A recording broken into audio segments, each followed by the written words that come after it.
बोरिवलीत little master Ganesh विराजमान झालाय। या मंडळानं यंदा 25 फुटांच्या मूर्तीसोबत गणरायाची 1 इंचाची मूर्तीही बसवली।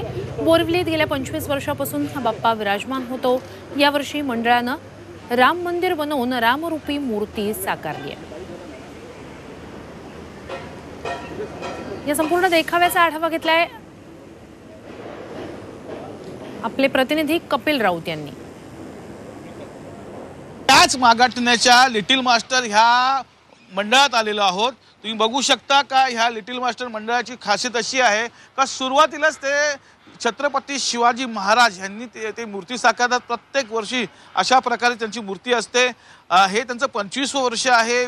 डाव्या बाजूला एक डेकोरेशन त्यांनी साकारलेलं आहे।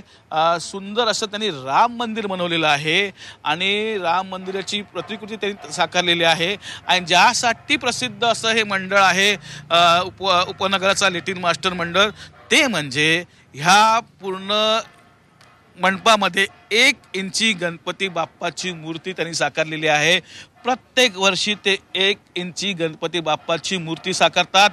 तुम्ही बघू शकता गदावर बसलेली ही मूर्ती आहे आणि गणपती बाप्पाच्या हातामध्ये धनुष्यबाण आहे। श्री राम रूपी ही मूर्ती त्यांनी बनवलेली आहे। काय सांगशील याबद्दल? माझं नाव निलेश तिटे, मी श्रीराम प्रतिष्ठान उपनगरचा लिटिल मास्टर या मंडळाचा कार्याध्यक्ष आहे।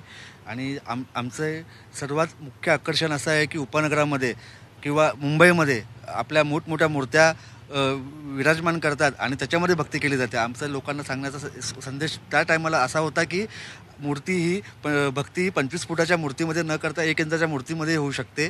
आणि त्याचा मानस आम्ही ते तेव्हापासून 1 इंचाची मूर्ती बसवायचा प्रयत्न चालू होता। आणि आमचा 1 इंचाची मूर्ती ही अख्ख्या मुंबईमध्ये उपनगरचा लिटिल मास्टर या नावाने प्रसिद्ध आहे। उपनगराचा हा लिटिल मास्टर मंडळ वेगळ्या तऱ्हेने फेमस आहे असंच आपण बोलू शकतो। व्हिडिओ जर्नलिस्ट रवीसह कपिल राऊत, झी मीडिया, मुंबई।